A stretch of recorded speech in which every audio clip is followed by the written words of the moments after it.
नमस्कार मंडळी, श्री स्वामी समर्थ. गणपती बाप्पा मोरया. सध्या पवित्र अधिक मास सुरू असून अधिक मासामध्ये 3 जून 2026 रोजी येत आहे अधिक मास संकष्टी चतुर्थी.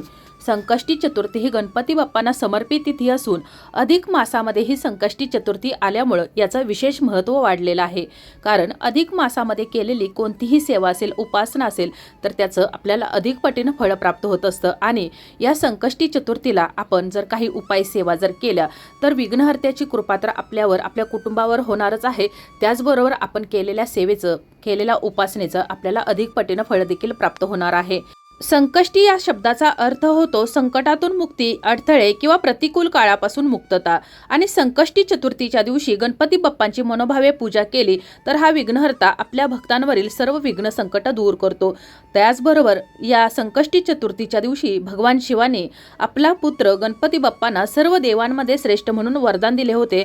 आणि म्हणून हा संकष्टी चतुर्थी हा दिवस अत्यंत विशेष आणि खास मानला जातो. तर आपल्या कुटुंबाच्या भरभराटीसाठी, सुखसमृद्धीसाठी, आपल्या मुलांच्या विवाहामध्ये येणारे अडथळे दूर करण्यासाठी आपल्याला या अधिक मास संकष्टी चतुर्थीला एक साधा सोपा परंतु अत्यंत प्रभावी उपाय करायचा आहे. एक मुठभर हिरवे मूग एका ठिकाणी ठेवायचे आहे, त्याची एक सेवा करायची आहे. आता हे मूग कोणत्या ठिकाणी ठेवायचे आहेत, काय उपाय करायचा आहे याविषयीची अगदी थोडक्यात पण महत्त्वाची माहिती या व्हिडिओमध्ये मी तुम्हाला पुढे सांगणारच आहे. पण त्यापूर्वी चॅनलवर जर तुम्ही नवीन असाल तर चॅनलला सबस्क्राईब करा, जेणेकरून आपले असेच येणारे नवनवीन माहितीमय आणि भक्तिमय व्हिडिओ तुमच्यापर्यंत पोहोचत राहतील. तसेच व्हिडिओ पाहताना व्हिडिओला लाईक करायला देखील विसरू नका. तसेच कमेंटमध्ये गणपती बाप्पा मोरया, त्याचबरोबर तुम्ही हा व्हिडिओ कोणत्या ठिकाणाहून पाहत आहात हे देखील लिहायला विसरू नका. तर आपण आज जो हा उपाय जाणून घेणार आहोत तर तो उपाय कुटुंबातील कोणत्याही व्यक्तीनं केला तरी देखील चालेल. कारण हा उपाय कुटुंबाच्या सुखसमृद्धीसाठी आणि भरभराटीसाठी आहे. जर हा उपाय तुमच्या मुलामुलींच्या विवाहासाठी जर तुम्ही करत असाल तर मग मुलामुलींनी केला किंवा आईवडिलांनी आपल्या मुलांच्या विवाहासाठी केला तर देखील चालेल, किंवा कुटुंबातील कोणत्याही व्यक्तीनं केला तर देखील चालेल. तुम्ही कोणता उपाय कोणासाठी करत आहात, कशासाठी करत आहात त्याप्रमाणे तुम्हाला हा उपाय करायचा आहे. म्हणजेच त्या व्यक्तीनं हा उपाय करायचा आहे. जर मुलांच्या विवाहातील अडचणी दूर करण्यासाठी, मुलांना मनासारखा जोडीदार मिळावा यासाठी जर तुम्ही हा उपाय करत असाल आणि आई वडील जर हा उपाय करत असतील तर मग त्यांनी आपल्या मुलांचं नाव घ्यायचं आहे आणि मगच हा उपाय करायचा आहे. तर संकष्टी चतुर्थीच्या दिवशी सकाळी लवकर उठून घराची साफसफाई करायची आहे. त्यानंतर आंघोळ करायची आहे. आंघोळीच्या पाण्यामध्ये चिमूटभर हळद, गंगाजल टाकायचं आहे. पंचगव्य असेल तर अतिशय उत्तम. यामुळं आपल्या शरीरावरील नकारात्मकता दूर होण्यास मदत होते. त्याचबरोबर आपले जे गुरुग्रह असेल, शुक्रग्रह असेल तर ते मजबूत, बळकट होण्यास मदत होते. त्याचबरोबर जे कोणते दोष असतात तर ते देखील दूर होतात आणि मन शांत आणि एकाग्र होतं. आता या वस्तू तुम्ही दररोज जरी आंघोळीच्या पाण्यामध्ये टाकल्या तरी देखील अतिशय उत्तम, किंवा कोणत्या विशिष्ट तिथीला टाकायला तरी देखील चालेल. त्यानंतर तुम्हाला घराचा जो मुख्य प्रवेशद्वार आहे तर त्याच्यावरती आंब्याच्या पानाचं तोरण लावायचं आहे. आंब्याच्या पानाचं तोरण हे शुभ प्रतीक मानलं जातं आणि त्यामुळे तुम्ही कोणतीही विशिष्ट तिथी असेल तर त्याला आंब्याच्या पानाचं तोरण आपल्या घराच्या दरवाजावर लावायचं आहे, जेणेकरून कोणतीही नकारात्मकता आपल्या घरामध्ये प्रवेश करत नाही. हे आंब्याच्या पानाचं तोरण लावत असताना त्या प्रत्येक पानावरती तुम्हाला ओम किंवा स्वस्तिक काढायचं आहे. आणि ते काढत असताना हळदी कुंकवानं तुम्हाला हे करायचं आहे. थोडंसं कुंकू ओलं करायचं आहे आणि त्यानं तुम्हाला काढायचं आहे. त्यानंतर त्यावरती तुम्हाला थोड्याशा अक्षता देखील चिकटवायच्या आहेत. त्यानंतर आपल्या देवघरातील देवी देवतेची, आपल्या कुलदेवतेची, माता लक्ष्मी, भगवान श्री हरिविष्णू, भगवान शिव यांची पूजा करून घ्यायची आहे. स्वामी महाराजांची पूजा करून घ्यायची आहे. आणि त्यानंतर तुमच्या देवघरामध्ये जर गणपती बाप्पांची मूर्ती असेल तर तिला अभिषेक करायचा आहे. अभिषेक करताना पाण्याने अभिषेक करायचा आहे आणि हे पाणी पुन्हा एकदा तुम्हाला संपूर्ण घरामध्ये शिंपडायचं आहे. मुख्य दरवाजावरती, उंबरट्यावरती शिंपडायचं आहे. कुटुंबातील सर्व व्यक्तीने यातील थोडंसं पाणी घ्यायचं आहे. त्यानंतर उरलेलं पाणी तुम्ही कुंडीमध्ये किंवा इतर कोणत्याही झाडामध्ये टाकायचं आहे. तुळशीला हे पाणी अर्पण करू नये. आणि त्यानंतर गणपती बाप्पांची तुम्हाला पूजा करायची आहे. गणपती बाप्पांची जर मूर्ती असेल तरच अभिषेक करायचा आहे. प्रतिमा असेल किंवा मातीची जर मूर्ती असेल तर तिला तुम्हाला अभिषेक करायचा नाही, फक्त पूजाच करायची आहे. पूजा करताना एका प्लेटमध्ये अखंड अक्षता ठेवायच्या आहेत. त्यावरती कुंकवानं स्वस्तिक काढायचं आहे आणि त्यावरती तुम्हाला हे गणपती बाप्पांची मूर्ती ठेवायची आहे. मूर्तीला अष्टगंध लावायचा आहे. त्यानंतर जास्वंदीची फुलं, दुर्वा, त्याचबरोबर जे काही गणपती बाप्पांना प्रिय आहे, मोदक असतील किंवा मिठाई असेल तर ते सर्व काही अर्पण करायचं आहे. धूपदीप लावायचा आहे. त्यानंतर तुम्हाला गुळ खोबऱ्याचा नैवेद्य गणपती बाप्पांना अर्पण करायचा आहे. यानंतर तुम्हाला आपल्याला जो हा उपाय करायचा आहे तर तो करायचा आहे. आता मी अगोदर सांगितलं त्याप्रमाणे कुणीही करू शकतं. जर तुम्हाला घरामध्ये जर करायचं नसेल तर तुमच्या जवळपास ज्या ठिकाणी गणपती बाप्पांचं मंदिर असेल तर त्या ठिकाणी जाऊन तुम्हाला हा उपाय करायचा आहे. आणि जर तुम्हाला गणपती बाप्पांच्या मंदिरामध्ये जाऊन हा उपाय करणं शक्य होत नसेल आणि देवघरामध्ये जरी गणपती बाप्पांची मूर्ती किंवा प्रतिमा नसेल तर देखील एक सुपारी घ्यायची आहे आणि त्या सुपारीवर तुम्ही हा उपाय केला तर देखील चालेल, कारण सुपारी हे देखील गणपती बाप्पांचं स्वरूप आहे आणि त्यामुळे सुपारीवरती देखील तुम्ही हा उपाय करू शकता। आता उपाय करण्यासाठी आपल्याला लागणार आहेत एक वाटीभर हिरवे अख्खे मूग, कुठेही किडलेला तुटलेला खराब झालेला हिरवा मूग नसावा। त्यानंतर आपल्याला लागणार आहे 2 हळकुंड, 1 रुपयाचे एक नाणं, एक सुपारी, थोड्याशा अखंड अक्षता घ्यायच्या आहेत आणि या सर्व वस्तू घेऊन त्याचबरोबर तांब्याभर पाणी घेऊन देवघरासमोर बसायचं आहे। त्यानंतर आपण जे मूग घेतलेले आहेत तर ते 108 मूग मोजून घ्यायचे आहेत आणि 2 विड्याची पानं देखील आपल्याला लागणार आहेत। आता जी सुपारी आपण घेतलेली आहे तर ती सुपारी गणपती बाप्पांचं स्वरूप आहे, त्यामुळे ज्या वेळेला तुम्ही गणपती बाप्पांना अभिषेक करता तर त्यावेळेला तुम्हाला या सुपारीला देखील अभिषेक करायचा आहे। त्यानंतर आपण जे विड्याची पानं घेतलेली आहेत तर त्यावरती तुम्हाला सर्वप्रथम सुपारी ठेवायची आहे। या सुपारीवरती तुम्ही कुंकवानं स्वस्तिक काढू शकता किंवा पूर्ण कुंकवानं लाल केली ओली करून तरी देखील चालेल। त्यानंतर ज्या ठिकाणी गणपती बाप्पांची मूर्ती आहे किंवा प्रतिमा आहे तर त्या ठिकाणी तुम्हाला ही सुपारी ठेवायची आहे। आता तुम्हाला मी या ज्या सेवा सांगत आहे तर या एवढ्या सेवा तुम्हाला गणपती बाप्पांच्या मंदिरामध्ये करणं शक्य होणार नाही, त्यामुळे शक्यतो तुम्ही हा उपाय तुमच्या देवघरामध्येच करायचा आहे। आता मी अगोदर सांगितलं त्याप्रमाणे जरी तुमच्याकडे गणपती बाप्पांची मूर्ती नसेल तरी देखील सुपारीवरती तुम्ही हा उपाय करू शकता। त्यानंतर या विड्याच्या पानावरती तुम्हाला 1 रुपयाचं नाणं ठेवायचं आहे। सर्वप्रथम तर विड्याच्या पानावरती कुंकवानं स्वस्तिक काढायचं आहे, त्यावरती 1 रुपयाचं नाणं ठेवायचं आहे, त्यावरती तुम्हाला ही सुपारी ठेवायची आहे। त्यानंतर आपण ज्या अक्षता घेतलेल्या आहेत तर त्या अक्षतामधील 21 अक्षता अखंड मोजून घ्यायच्या आहेत, या सुपारीच्या बाजूला ठेवायच्या आहेत। त्यानंतर तुम्हाला हे जे 108 मूग आहेत तर ते आपल्या उजव्या हातामध्ये घ्यायचे आहेत। आता या सुपारीच्याच बाजूला तुम्ही 2 हळकुंड घेतलेले आहेत तर ती देखील ठेवायची आहेत। 108 मूग मोजून तुम्हाला या जे सुपारी ठेवलेली आहे तर त्या सुपारीवरती अर्पण करायचे आहेत। करत असताना ओम गण गणपते नमः या मंत्राचा तुम्हाला जप करायचा आहे। पुन्हा एकदा मंत्र सांगते, 1 मूग अर्पण करायचा आहे आणि ओम गण गणपते नमः या मंत्राचा जप करायचा आहे। 1 मूग अर्पण करायचा, ओम गण गणपते नमः या मंत्राचा जप करायचा। पुन्हा दुसरा मूग अर्पण करायचा, ओम गण गणपते नमः या मंत्राचा जप करायचा आहे आणि 108 वेळा तुम्हाला 108 मूग या सुपारीवरती ज्या ठिकाणी आपण पानाचा विडा ठेवलेला आहे तर त्या ठिकाणी अर्पण करायचा आहे। आता तुम्ही ही विड्याची पानं ठेवताना त्याखाली एक प्लेट ठेवू शकता आणि त्या प्लेटमध्ये तुम्ही हे मूग म्हणजेच या वस्तू ठेवून त्याच्यावरती मूग अर्पण करायचे आहेत। त्यानंतर तुमची जी कुलदेवता आहे तर त्या कुलदेवतेचं तुम्हाला नामस्मरण करायचं आहे। कोणतीही सेवा कोणताही उपाय करताना आपल्या कुलदेवतेचं नामस्मरण करायला अजिबात विसरायचं नाही।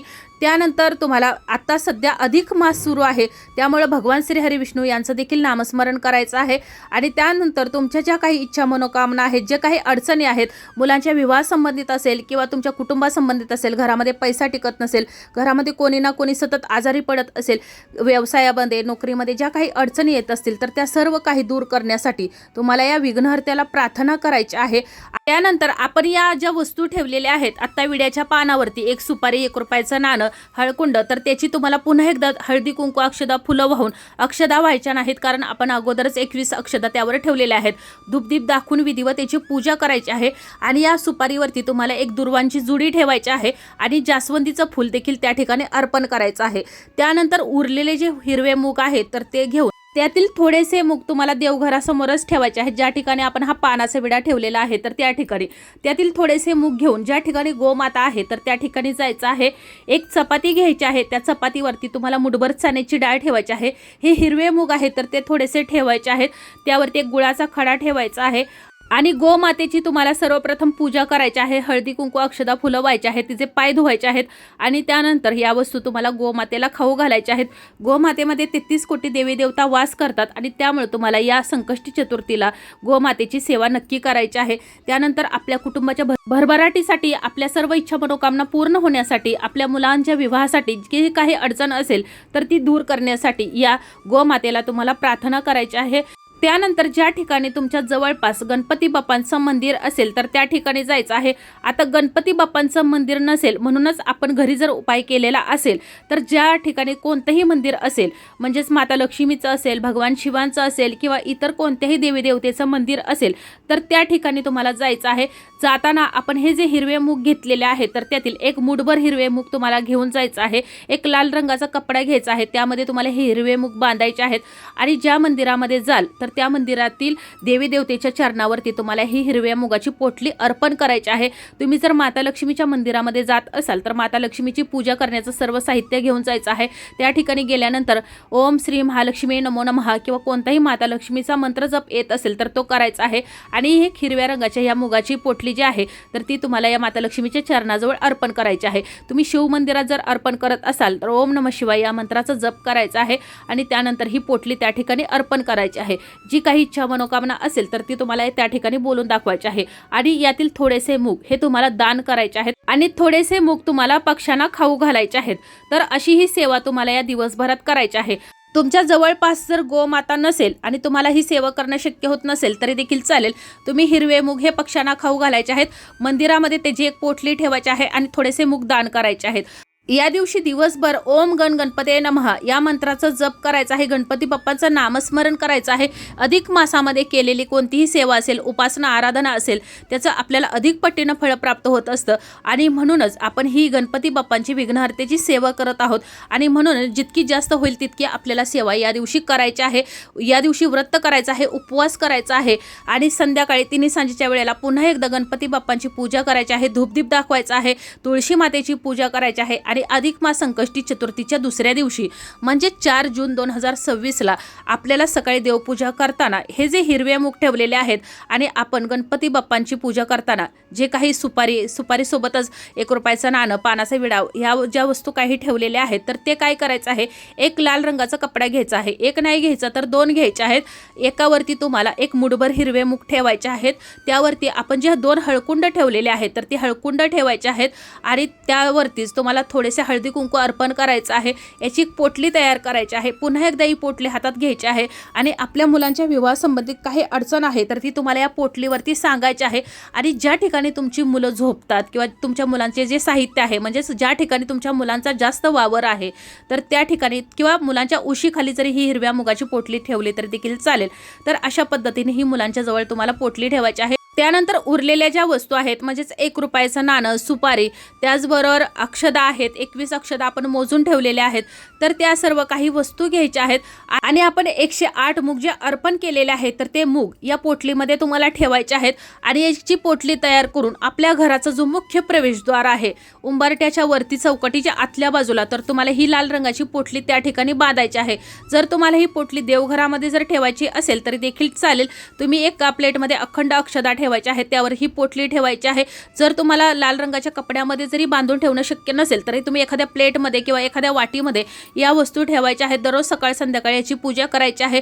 त्याचबरोबर दर बुधवारी तुम्हाला या सुपारीला अभिषेक करायचा आहे, कारण बुधवार हा गणपती बाप्पांना समर्पित वार आहे।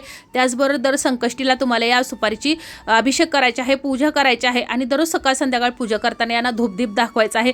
ज्याप्रमाणे आपण इतर देवी देवतांची सेवा करतो तर त्याचप्रमाणे या वस्तूंची पूजा करायची आहे। आणि ज्या वेळेला तुम्ही एखाद्या महत्त्वाच्या कामासाठी जात असाल त्या कामामध्ये जर काही अडचणी येत असतील, ते काम पूर्ण होत नसेल तर त्यावेळेला हे विघ्नहर्तेचं स्वरूप तुमच्यासोबत ही सुपारी ठेवायची आहे किंवा संपूर्ण पोटली ठेवली तरी देखील चालेल। आणि घरी आल्यानंतर पुन्हा तुम्हाला याचा अभिषेक करायचा आहे म्हणजेच या सुपारीचा आणि ज्या ठिकाणी होती त्या ठिकाणी ठेवायचे आहे किंवा तुम्हाला कुठेच ठेवणं शक्य नसेल तर मुख्य दरवाजाच्या वरती ठेवायचे आहे म्हणजेच बांधून ठेवायचे आहे। या ठिकाणाहून आपल्या घरामध्ये जे काही अडचणी, विघ्न, संकट, बाधा जे काही येत असतं तर या ठिकाणाहून येत असतं आणि त्यामुळेच तुम्ही आपल्या घरामध्ये कोणतीही नकारात्मक गोष्टी येऊ नये, घरामध्ये सुख शांती समृद्धी यावी, भरभराट व्हावी आणि घरामधील नकारात्मकता जी काही विघ्न अडचणी आहेत तर ती दूर व्हावी यासाठीच दरवाजाच्या वर ही पोटली बांधायची आहे, ज्यामध्ये 108 मूग, 1 रुपयाचं नाणं, सुपारी आणि जो पानाचा जो विडा होता तर तो पानाचा विडा तुम्ही वाहत्या पाण्यामध्ये सोडून देऊ शकता किंवा एखाद्या झाडाच्या कुंडीमध्ये ठेवू शकता, कारण ही जी पानं आहेत तर ती सुकून जाणार आहेत आणि त्याच्यामुळे तुम्ही ही पानं त्याच्यामध्ये ठेवायचे नाहीत। त्यानंतर जे आपण अक्षदा घेतलेल्या होत्या तर त्या अक्षदा तुम्ही तांदळाच्या डब्यामध्ये टाकायच्या आहेत, थोड्याशा इतर धनधान्यामध्ये टाकायच्या आहेत, जेणेकरून तुमच्या घरामध्ये धनधान्याची भरभराट होईल। तुळशीला थोड्याशा या अक्षदा अर्पण करायच्या आहेत। तर अशी ही अगदी साधी सोपी सेवा आहे, परंतु अत्यंत प्रभावी सेवा आहे। उपाय करताना ओम गण गणपते नमः किंवा तुम्हाला कोणताही गणपती बाप्पांचा मंत्र येत असेल तर त्याचा जप करायला विसरायचं नाही। आता तुम्हाला जर काही समस्या असतील, अडचण असेल, काही माहिती समजली नसेल तर तुम्ही मला कमेंटमध्ये विचारू शकता। माहिती आवडली असेल तर व्हिडिओला लाईक करा, चॅनलला सबस्क्राईब करा आणि हा व्हिडिओ जास्तीत जास्त शेअर करा। धन्यवाद।